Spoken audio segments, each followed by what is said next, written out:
বাংলাদেশের ক্রিকেটের সবচেয়ে বড় সমস্যা হচ্ছে পেশাদারিত্বের সমস্যা।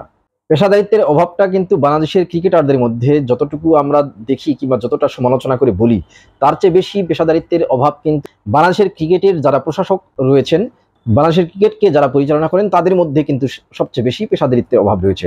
আর এই পেশাদারিত্বের অভাবের কারণেই এখন নাজমুল হোসেন শান্ত টেস্ট ক্যাপ্টেন্সি কিন্তু ছেড়ে দিয়েছেন। এবং টেস্ট ক্যাপ্টেন্সি তিনি যে শ্রীলঙ্কার বিপক্ষে ২ ম্যাচের সিরিজের আগে ছাড়েননি, এটিই সবচেয়ে বড় কথা। কারণ হচ্ছে তাকে যেভাবে যে প্রক্রিয়ায় আসলে ওয়ানডে ক্রিকেটের ক্যাপ্টেন্সি থেকে বাদ দেওয়া হয়েছে, সেটি আসলেই মনোভূত হওয়ার কথা নয়। কোনো ধরনের আলোচনা ছাড়া এবং কোনো ধরনের কারণ না জানিয়ে তিনি এবার শ্রীলঙ্কা সফরে যাওয়ার আগের দিন প্রেস কনফারেন্সে তার ক্যাপ্টেন্সি নিয়ে আলোচনা হচ্ছিল। কারণ তিনি ৩ ফরম্যাটের অধিনায়ক ছিলেন, কারণ তাকে ৩ ফরম্যাটের অধিনায়ক করা হয়েছিল।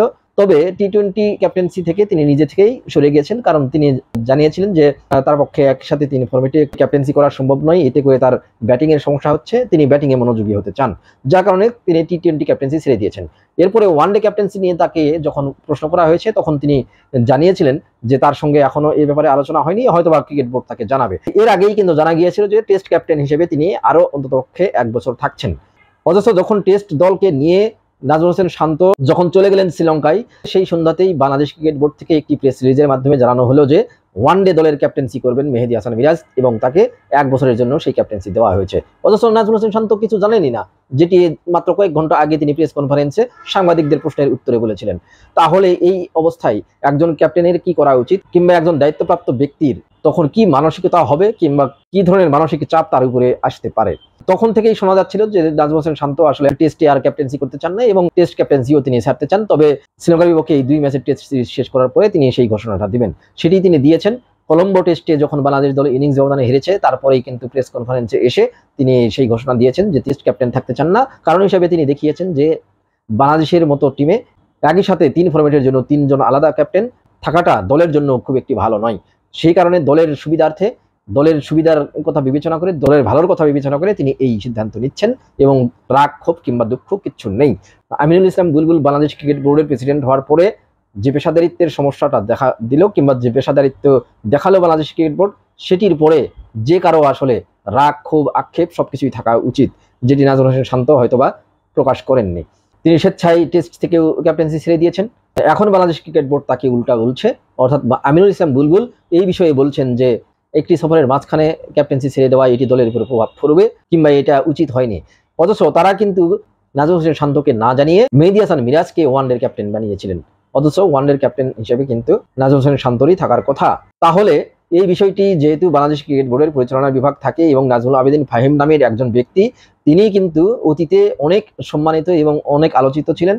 কারণ বাংলাদেশ ক্রিকেট বোর্ডের বিভিন্ন পদক্ষেপ, বিশেষ করে নাজমুল হাসান পাপনের অধীনে যেই ক্রিকেট বোর্ড ছিল, সেই ক্রিকেট বোর্ডের বিভিন্ন পরিচালকের কার্যক্রম, তাদের পদক্ষেপ নিয়ে সোচ্চার ছিলেন তিনি সবসময়, এবং সবসময় সমালোচনা করতেন, সবসময় অভিযোগ করতেন। যার কারণে কিন্তু সবাই এই নাজমুল আবেদিন ফাহিমকে অনেক সম্মান কিংবা অনেক মর্যাদা দিতেন। কিন্তু তার মর্যাদা কিন্তু হারিয়ে গেছে নতুন করে যখন তিনি এই বোর্ডে নাজমুল হাসান পাপন যাওয়ার পরে বোর্ডে এসেছেন, এবং বর্তমানে ক্রিকেট পরিচালনা বিভাগের প্রধান হয়েছেন। তারপরে তার যে পদক্ষেপগুলো, সেই পদক্ষেপগুলো কারো মনোনীত হচ্ছে না, উল্টো তিনি এখন সমালোচিত হচ্ছেন। এই মুহূর্তে তিনি দলের সঙ্গে শ্রীলঙ্কায় আছেন, নাজমুল হোসেন শান্ত ক্যাপ্টেন্সি ছাড়তে পারেন এরকম একটি গুঞ্জন যখন শোনা যাচ্ছিল, সেই বিষয়টি নিয়ে আলোচনা করার জন্য তিনি গেছেন। অথচ সেখানে নাজমুল হোসেন শান্ত যখন ক্যাপ্টেন্সি ছাড়ার ঘোষণা দিলেন, তারপরে তিনি প্রতিক্রিয়ায় জানিয়েছেন তিনি এই বিষয়ে কিছুই জানেন না, তাকে কিছুই জানানো হয়নি। তার মানে এখানে একটি বিষয় স্পষ্ট, ক্রিকেটাররাও তাকে কোনো মর্যাদা দিচ্ছে না, কিংবা ক্রিকেটাররাও তাকে এখন মানছে না, কিংবা ক্রিকেটাররা মনে করছেন না যে নাজমুল আবেদিন ফাহিমকে কোনো কিছু জানানোর দরকার রয়েছে।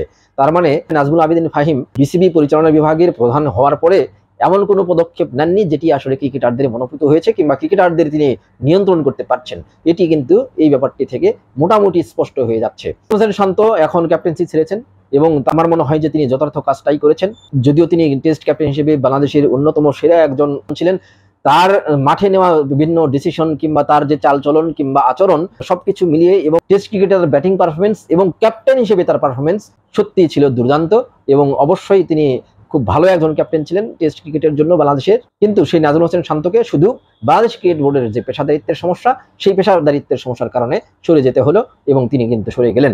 নাজমুল হোসেন শান্ত 14 টেস্টে বাংলাদেশ দলকে নেতৃত্ব দিয়েছিলেন এবং এই নেতৃত্ব দেওয়ার আগে কিন্তু তার ট্রায়াল শুরু হয়েছিল।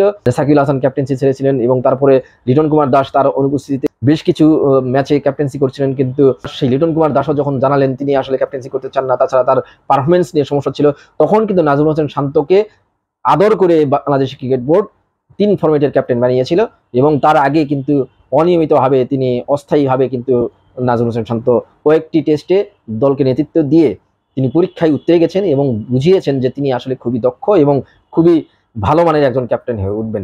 সেটি আমরা দেখেছি। সব মিলে 14 টেস্টে তিনি নেতৃত্ব দিয়েছেন বাংলাদেশ দলকে। 9টি যদিও হেরেছে, কিন্তু 4টি টেস্ট তার অধীনে বাংলাদেশ দল জিতেছে এবং তার মধ্যে 3টি কিন্তু দেশের বাইরে জিতেছে এবং 1টি টেস্ট বাংলাদেশ দল ড্র করেছে। তো নাজমুল হোসেন শান্তর ক্যাপ্টেন হিসেবে বাংলাদেশ দলের অধ্যায় শেষ হয়ে গেল। দেখা যাক এখন সামনে কে ক্যাপ্টেন হন।